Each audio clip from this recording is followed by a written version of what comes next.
গল্পের শুরুতে আমরা একজন বড়লোক ব্যক্তিকে দেখতে পাই। লোকটা তার হাজার হাজার কোটি টাকার রাজমহলে বসবাস করত এবং সেখানে সিকিউরিটিও অনেক ভালো ছিল। সেই সময় আমরা সেখানে ব্যাড গাইজদের দেখতে পাই। তারা অসাধারণ একটা প্ল্যানিং করে খুবই ধামাকাধারভাবে ওই বড়লোকের বাড়ির ভিতরে প্রবেশ করে। ব্যাড গাইজদের যে লিডার, অর্থাৎ এই শিয়ালের এই বড়লোকের টাকা পয়সা এবং সম্পত্তির উপর কোনো আগ্রহ ছিল না। সে এই বড়লোক ব্যক্তিকে ভয় দেখিয়ে তার এই দামি গাড়িটা চুরি করে নেয় আর ওই লোকটাকে একটা বম গিফট করে সেখান থেকে চলে যায়।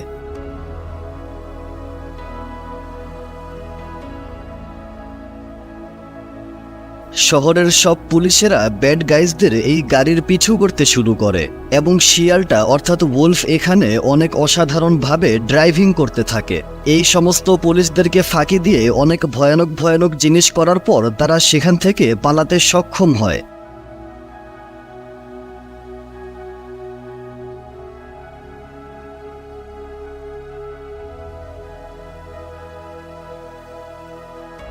কিন্তু এগুলো হচ্ছে অতীতের ঘটনা। এখান থেকে গল্পটা বর্তমানে চলে আসে। তারা সবাই যখন চুরি চাকারি করত, একমাত্র ওই সময়ই এত আরাম আয়েশে জীবনযাপন করতে পারত। কিন্তু বর্তমানে আমরা দেখতে পাই উলফের অবস্থা অনেক বেশি খারাপ। সে একটা ভাঙ্গাচোরা গাড়ি চালিয়ে একটা জায়গায় আসে আর একটা ব্যাংকের ভিতরে এসে এখানে চাকরি নেওয়ার চেষ্টা করতে থাকে। আসলে তারা সবাই জেলখানা থেকে বের হওয়ার পর এখন ভালো পথে জীবনযাপন করার জন্য চাকরি বাকরি খোঁজার চেষ্টা করছে। কিন্তু তাদের অতীতের খারাপ সময়গুলোকে মনে রেখে কেউই তাদেরকে কোনো কাজ দিতে রাজি হচ্ছিল না। এই ব্যাংকের ম্যানেজার তাকে বলে, তুমি এই ব্যাংকে আজ পর্যন্ত 3 বার ডাকাতি করেছ, সেজন্য আমাদের এখন আর কারোরই প্রয়োজন নেই।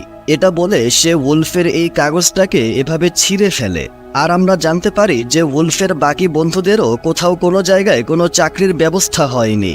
ওলফ মন খারাপ করে বাড়িতে ফিরে আসে। তখন তারা টিভিতে নিউজে শুনতে পায় যে শহরে আবারও চুরি চাকারি শুরু হয়ে গিয়েছে এবং তারা টিভিতে দেখতে পায় যে কোনো একজন চোর তাদের স্টাইল অর্থাৎ ব্যাড গাইজদের স্টাইলকে কপি করে চুরি করছে। সেজন্য শহরের মানুষেরা ব্যাড গাইজদেরকে আবারও চোর মনে করছে। কিন্তু পুলিশ কমিশনার বলে যে তদন্ত না হওয়া পর্যন্ত আমরা কোনো সিদ্ধান্তে পৌঁছাতে পারবো না। এটা দেখে তারা চিন্তায় পড়ে যায় যে আমাদের স্কিলকে কপি করে কে চুরি করছে। তখনই সেখানে স্নেক চলে আসে। স্নেক এখানে একদম চিল মোডে ছিল। তার কোনো রকম টেনশন বলতে কিচ্ছু ছিল না। সে একদম মজা করতে করতে ডান্স করতে করতে আবারও বাড়ি থেকে বের হয়ে যায়। সবাই ভাবতে থাকে এই কঠিন সময়ে স্নেক এত চিল মুডে কিভাবে রয়েছে।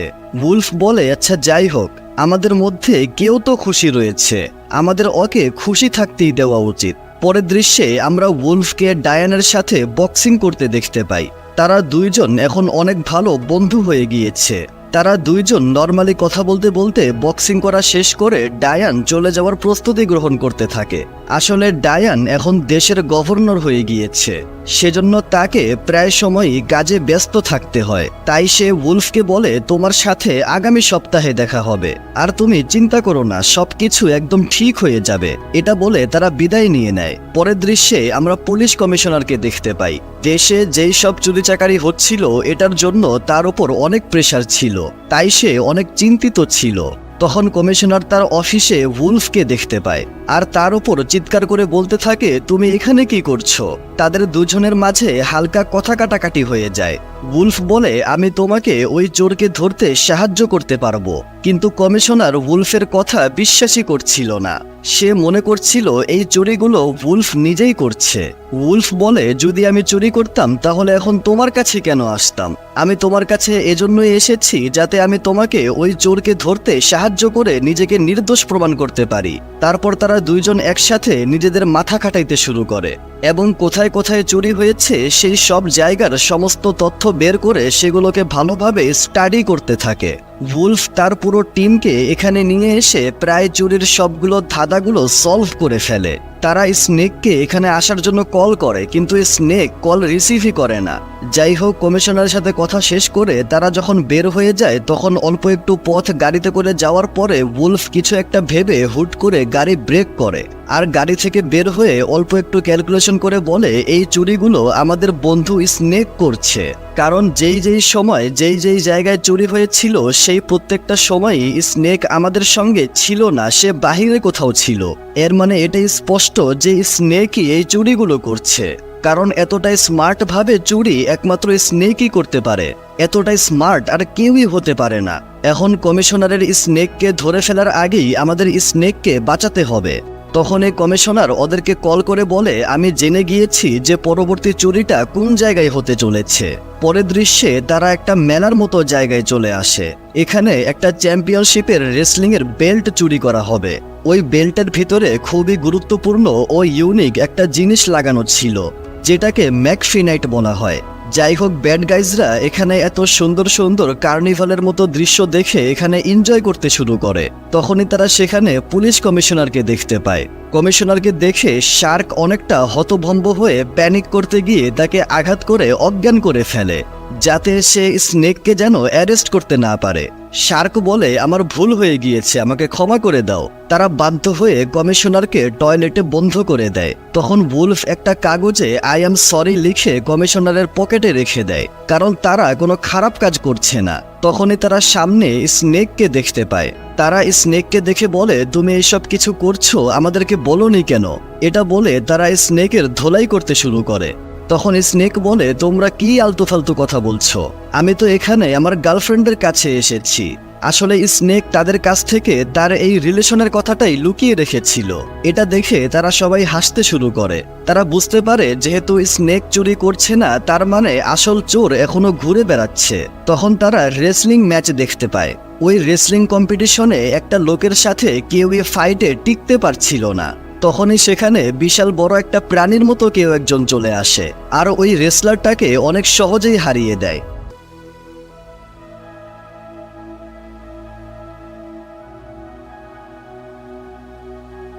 ব্যাড গাইজরা সন্দেহ করে যে এটাই হয়তো চুরি চাকারি করছে, তাই তারা ময়দানে এসে ওই বিশাল বড় প্রাণীটার সাথে ফাইট করতে শুরু করে।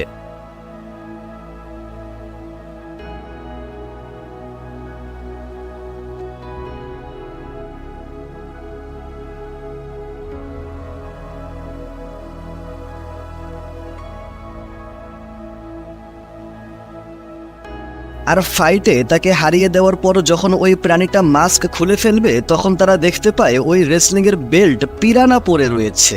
এটা দেখে সমস্ত মানুষেরা মনে করতে থাকে এরা আবারও চুরি করা শুরু করেছে। সবাই তাদেরকে ধাওয়া করতে শুরু করে। ব্যাড গাইজরা কেউই তাদের নির্দোষ হওয়াটা এখানে প্রমাণ করতে পারে না। তারা কোনো মতে জীবন নিয়ে এখান থেকে পালিয়ে বেরিয়ে যায়। পুলিশ কমিশনার মনে মনে সিদ্ধান্ত নেয় যে ওরা আমাকে ধোঁকা দিয়েছে, আমি ওদেরকে কোনোভাবেই ছাড়বো না। সমস্ত পুলিশদের টিম তাদেরকে ঘিরে ধরে। তখনই সেখানে স্নেকের নতুন গার্লফ্রেন্ড একটা গাড়ি নিয়ে আসে আর তাদেরকে নিয়ে পালাতে শুরু করে। উলফ অনেক কষ্ট পায়, কারণ এইবার সে কোনো রকম চুরি করেনি, তাকে অনেক খারাপভাবে ফাঁসানো হয়েছে। তখন আমরা দেখি যারা ব্যাড গাইজদের এই মিথ্যা অপবাদে ফাঁসিয়ে দিয়েছে তারা সবাই একসাথে কথা বলছিল এবং তাদের মাঝে ওই প্রাণীটাও ছিল। সে বলে, আমি ওদেরকে ফাঁসিয়ে দিয়েছি। কলের অপর প্রান্ত থেকে বলে, ঠিক আছে, এখন চলে আসো ওখান থেকে।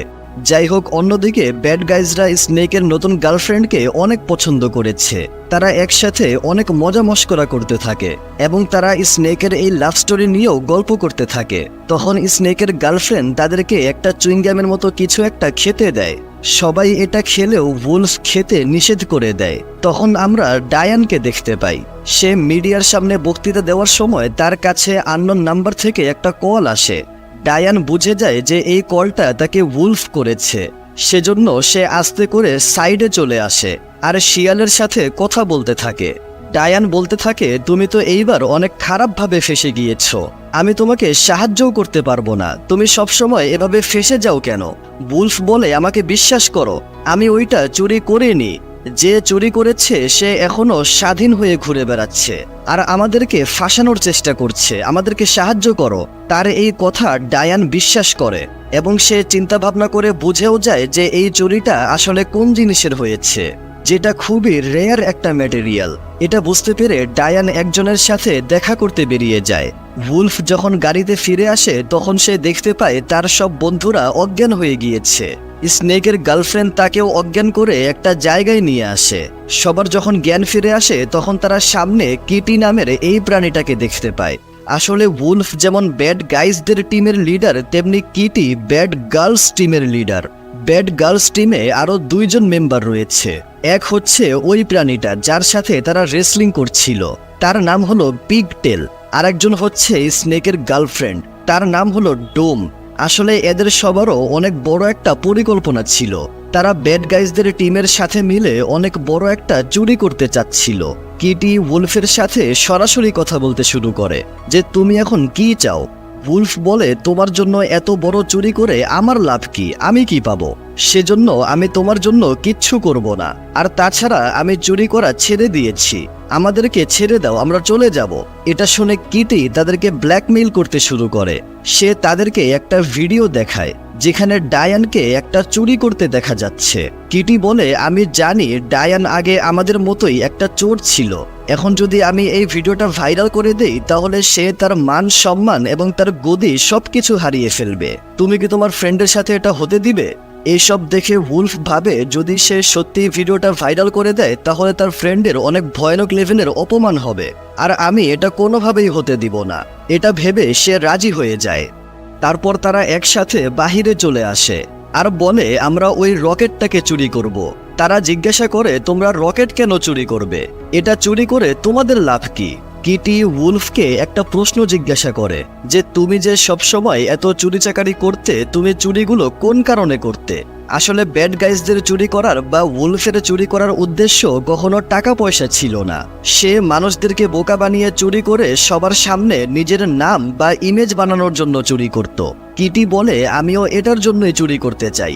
এতগুলো মানুষের মধ্য থেকে এতগুলো সিকিউরিটিকে ফাঁকি দিয়ে এই বিশাল বড় রকেটকে চুরি করে আমি পুরো দুনিয়ার সামনে পরিচিত হয়ে যাব।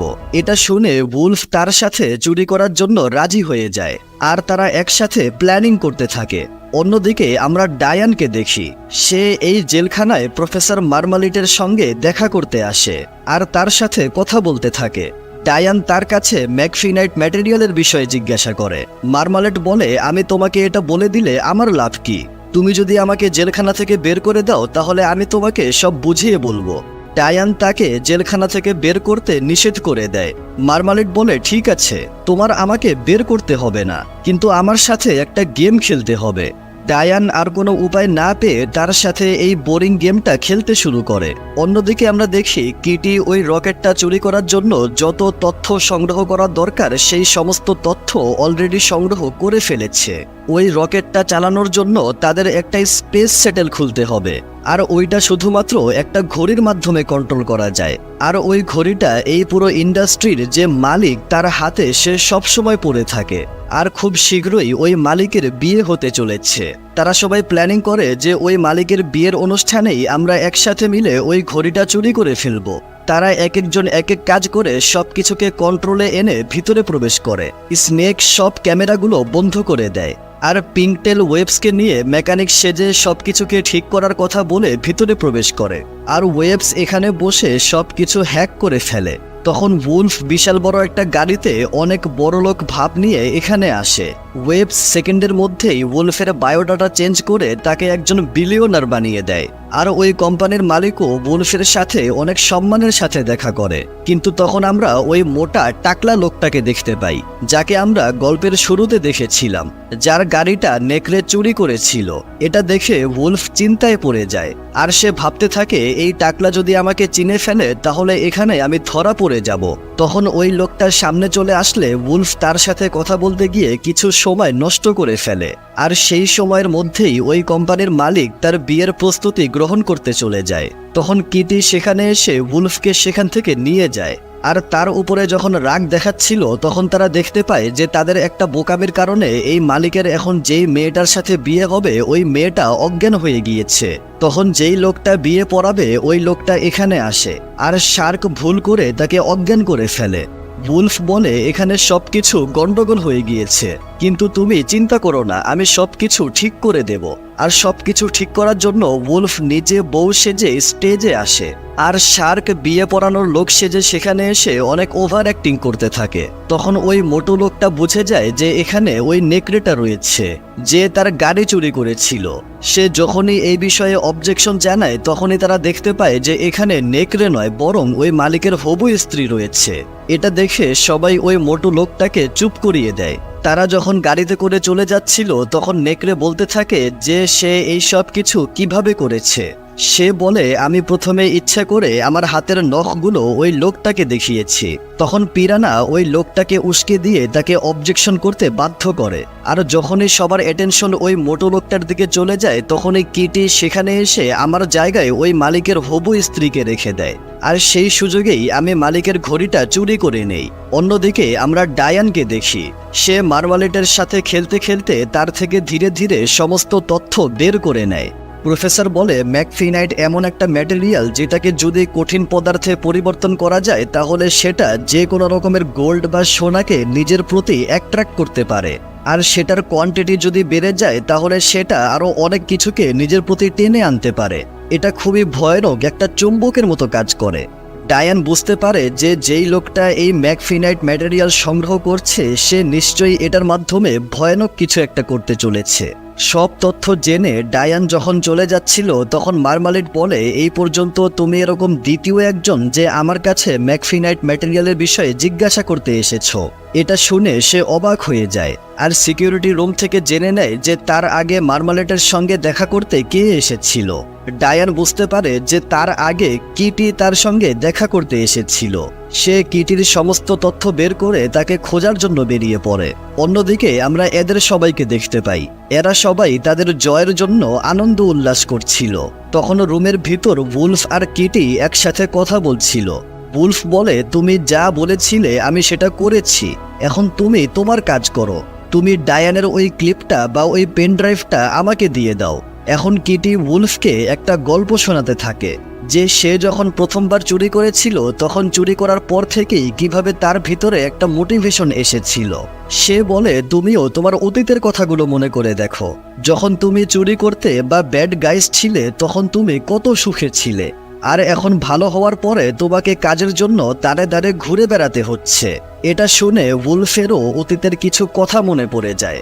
এভাবে কিটির সাথে কথা শেষ করে নেকড়ে পেন ড্রাইভ নিয়ে তার বন্ধুদের কাছে গাড়িতে চলে আসে।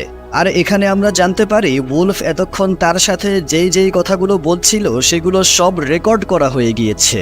এখন উলফ আমতা আমতা করে তার বন্ধুদেরকে বলে, যদি আমরা আবারও আমাদের আগের জীবনে বা চুরি চাকারির জীবনে ফিরে যাই তাহলে কেমন হয়। তার বন্ধুরা বলে, একদমই না, আমরা এখন যেমন আছি তেমনি ভালো আছি। আমাদের এখন কিটির এই অডিওটা কমিশনারের হাতে দিয়ে আমাদেরকে নির্দোষ প্রমাণ করতে হবে। এগুলো বলে তারা যখন গাড়ি স্টার্ট দিয়ে এগিয়ে যাবে তখনই সেখানে কিটি ও তার টিম চলে আসে আর বলে, তোমরা কি ভেবেছিলে তোমরা এত সহজে চলে যাবে? কিটি তাদের হাতে স্বর্ণের হাতকড়ি পরিয়ে এখান থেকে নিয়ে আসে। কিটি এই রিমোটে বাটন প্রেস করলে উপরে একটা ম্যাগনেট অ্যাক্টিভেট হয়ে যায় আর ওই ম্যাগনেট আশেপাশের সব গোল্ড বা সোনাগুলোকে নিজের দিকে টেনে নেয়। আর ব্যাড গাইজদের হাতেও যেহেতু স্বর্ণের হাতকড়ি ছিল তাই তারা উপরে এসে এভাবে ঝুলে যায়। আর কিটি এরকম একটা ব্যবস্থা করে দেয় যে তারা উপরে ঝুলে থাকলে এই ভিডিওটা সোশ্যাল মিডিয়ায় কখনোই আপলোড হবে না, আর তারা নিচে আসলে সাথে সাথে আপলোডিং শুরু হয়ে যাবে। তারপর কিটি ওই রকেটটা চুরি করার জন্য তার বন্ধুদের সাথে সেখান থেকে বেরিয়ে পড়ে। তারপর তারা অনেকভাবে এই আপলোডিংটা থামানোর চেষ্টা করে। ওয়েবস কম্পিউটারকে হ্যাক করার চেষ্টা করে কিন্তু তারা সব কিছুতেই ব্যর্থ হয়। আর এভাবে একটু একটু চেষ্টা করার কারণে আপলোডিং প্রায় 96% হয়ে যায়। তারপর উলফ শেষ একটা চেষ্টা করার জন্য ওই কম্পিউটারকে আগুনের মধ্যে ফেলে দেওয়ার চেষ্টা করে কিন্তু সে এটাতেও ব্যর্থ হয় আর ভিডিওটা আপলোড হয়ে যায়। আর ভিডিওটা মুহূর্তের মধ্যেই মিলিয়ন ভিউজ টাচ করে নেয়। এটা দেখে তারা সবাই প্রচণ্ড মন খারাপ করে বসে থাকে আর পুরো দেশ ডায়ানকে গভর্নরের গদি থেকে নিচে নামিয়ে ফেলে। অন্যদিকে আমরা দেখি কিটি যখন রকেটের ভিতরে সমস্ত প্রস্তুতি নিয়ে প্রবেশ করছিল তখন সেখানে ডায়ান চলে আসে আর তাদের সাথে ফাইট করতে শুরু করে আর সবাইকে একটু মার দেওয়ার পরে বলে, তোমরা এখন গভর্নরের আন্ডারে জেলখানায় চলে যাবে। কিটি বলে, তুমি নিজের ফোন চেক করে দেখো, তুমি এখন আর গভর্নর নেই। এটা শুনে ডায়ান নিজের ফোন চেক করে দেখে পুরো বিশ্ব তাকে ধিক্কার জানাচ্ছে। এটা দেখে সে অনেক কষ্ট পায়। আর সেই সুযোগেই কিটি ডায়ানকে অজ্ঞান করে একটা মেডিসিন তার শরীরে প্রবেশ করিয়ে রকেটের ভিতরে প্রবেশ করে। কিন্তু ডায়ান পুরোপুরি অজ্ঞান হওয়ার আগেই কোনো মতে কষ্টে ওই রকেটের ভিতরে প্রবেশ করে ফেলে। অন্যদিকে আমরা দেখি ব্যাড গাইজ ও তার সম্পূর্ণ টিম যেখানে বন্দী হয়েছিল ওখানে পুলিশ চলে আসে। আসলে কিটি আগেই পুলিশদেরকে ইনফর্ম করে দিয়েছিল যে এখানে ব্যাড গাইজরা লুকিয়ে রয়েছে। কমিশনার তাদেরকে ধরে নিয়ে যেতে থাকে। উলফ কমিশনারকে অনেক বোঝানোর চেষ্টা করতে থাকে যে আমরা এগুলো করিনি, তুমি তো আমাদেরকে চেনো, তুমিও ভালো মতো জানো যে আমরা কিচ্ছু করিনি, আমরা তো তোমাকে সাহায্য করতে এসেছিলাম, আমার কথা বিশ্বাস করো। যে এই সব কিছু করেছে সে অনেক বড় একটা প্ল্যানিং করেছে। সে পৃথিবীর সমস্ত গোল্ড বা সোনাকে চুরি করে ফেলবে, সে অনেক বড় একটা রকেট লঞ্চ করবে। কমিশনার তাদের একটাও কথা বিশ্বাস না করে তাদেরকে গাড়িতে করে নিয়ে যেতে থাকে। ব্যাড গাইজরা গাড়িতে বসে অনেক আফসোস করতে থাকে আর ভাবতে থাকে এখন তারা কি করবে। তখন কমিশনার গাড়ির বাহিরে চলে আসে আর বলে আমি তোমাদেরকে বিশ্বাস করি, এখন বলো তোমরা কি করবে। তোমরা আমার পকেটে যেই সরের একটা নোট লিখেছিলে ওইটা আমি দেখেছি। এটা শুনে ব্যাড গাইজরা অনেক খুশি হয়ে কমিশনারকে জড়িয়ে ধরে। তখন কিটি ও তার টিম ওই রকেটটাকে লঞ্চ করে ফেলে। রকেট লঞ্চের আওয়াজ শুনে কমিশনার বলে তার মানে তোমরা আসলেই সত্যি কথা বলেছিলে। তারপর কমিশনার একটা হেলিকপ্টারে করে তাদেরকে রকেটের কাছে নিয়ে আসে। তারা হেলিকপ্টার থেকে নিচে রকেটের উপর লাফ দিতে অনেক ভয় পাচ্ছিল, কিন্তু তারা ভয়কে সাইডে রেখে সাহস করে জাম্প দিয়ে ফেলে। আর একের পর এক দৌড়াতে দৌড়াতে লাফালাফি করতে করতে তারা ফাইনালি সঠিক জায়গায় পৌঁছে যায়।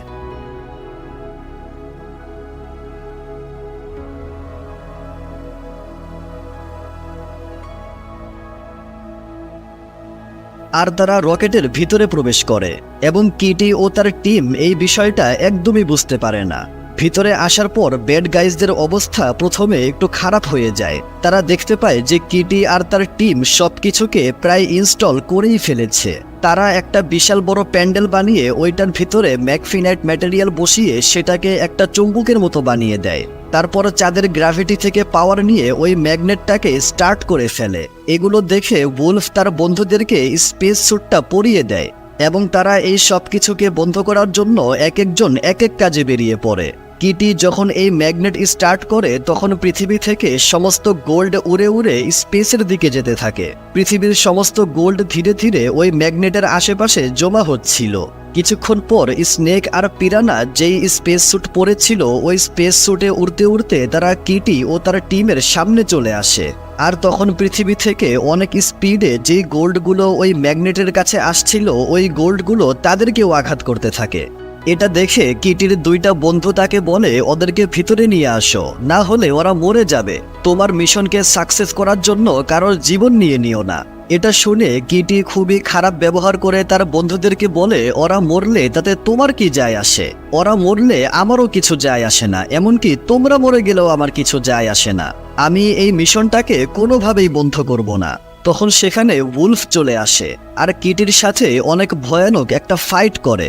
অনেকক্ষণ ফাইট করার পরে কিটি নিজেই এই পুরো সিস্টেমের রিমোটকে নষ্ট করে দেয় আর বলে তুমি এখন এটা কোনোভাবেই বন্ধ করতে পারবে না। তখন সে দেখতে পায় উলফ তার হাতের ওই ঘড়িটা চুরি করে নিয়েছে। কিটি বলে ওই ঘড়িটা দিয়ে তুমি এই ম্যাগনেটকে বন্ধ করতে পারবে না। উলফ বলে কিন্তু এটার মাধ্যমে আমি রকেটের পজিশন চেঞ্জ করতে পারবো। এটা বলে উলফ পুরো রকেটকে অন্য সাইডে ঘুরিয়ে দেয় আর পৃথিবী থেকে যে গোল্ডগুলো অনেক দ্রুত গতিতে আসছিল ওগুলোর মধ্যে একটা গোল্ড অনেক স্পিডে ম্যাগনেটের সাথে ধাক্কা লেগে ম্যাগনেটকে ধ্বংস করে দেয়। উলফের প্ল্যান কাজ করে যায়, কিন্তু এটার কারণে কিটি প্রচণ্ড রাগান্বিত হয়ে যায়। আর সে যখনই তার উপর আক্রমণ করবে তখন ডায়ান সেখানে এসে কিটির সাথে ফাইট করে তাকে পরাজিত করে দেয়। এবং মহাকাশে স্নেক আর পিরানা যখন হারিয়ে যাচ্ছিল তখন স্নেকের গার্লফ্রেন্ড তাদেরকে ধরে স্পেসশিপের ভিতরে নিয়ে আসে এবং সবাই একসাথে একত্র হয়ে যায়। উলফ আর ডায়ান একে অপরের ফিলিংস প্রকাশ করে, কিন্তু তখনই তাদের এয়ারক্রাফট পৃথিবীতে ক্র্যাশ করতে শুরু করে আর আশেপাশে আগুন জ্বলতে শুরু করে। সবাই প্রচণ্ড ভয় পেয়ে যায়। উলফ সবাইকে সাহস দিয়ে বলে আমরা সবাই একসাথে রয়েছি, আর আমাদের সবার বিশেষত্ব এটাই যে আমরা কখনোই হার মেনে নেই না। আমরা সবাই ভালো কাজ করেছি, আমাদের সাথে কখনোই খারাপ কিছু হবে না। পরের দৃশ্যে আমরা দেখি পুলিশ কমিশনার সবাইকে বলছে ব্যাড গাইজরা আমাদের জন্য নিজের জীবনকে কোরবান করে দিয়েছে, আমরা তাদেরকে কখনোই বুঝতেই পারিনি, কিন্তু তারা আমাদের জন্য অনেক কিছু করেছে। এটা শুনে সম্পূর্ণ দেশবাসী অনেক কষ্ট পায় এবং কান্না করতে থাকে। কথা শেষ করে পুলিশ কমিশনার একটা রুমে আসে, আর আমরা দেখতে পাই তারা প্রত্যেকেই একদম জীবিত রয়েছে। উলফ জিজ্ঞাসা করে আমরা জীবিত থাকার পরেও তুমি আমাদেরকে মৃত সাজিয়ে নাটক করছো কেন? তখন এই কালো চশমা পরা দুইটা লোক বলে তোমরা এখন থেকে দেশের জন্য কাজ করবে, আমরা তোমাদেরকে জব দিচ্ছি, তোমরা হলে এখন থেকে আন্ডার কাভার সিক্রেট এজেন্ট। এটা শুনে তারা অনেক খুশি হয়ে যায় এবং ডায়ানও উলফের টিমে অংশগ্রহণ করে, আর বাকি কিটি ও তার টিমকে জেলখানায় বন্দি করে দেওয়া হয়। গল্পের একদম শেষে আমরা প্রফেসর মার্মালেটকে দেখতে পাই। যখন তার স্বর্ণের গাড়িটা ওই ম্যাগনেটের কারণে মহাকাশে চলে গিয়েছিল, তখন সে তার গাড়িটাকে অন করে একটা স্পেসশিপের মতো ব্যবহার করে দূরে অন্য কোনো একটা গ্রহে চলে যায়। আর এটার সাথে এই গল্পটা এখানেই শেষ হয়।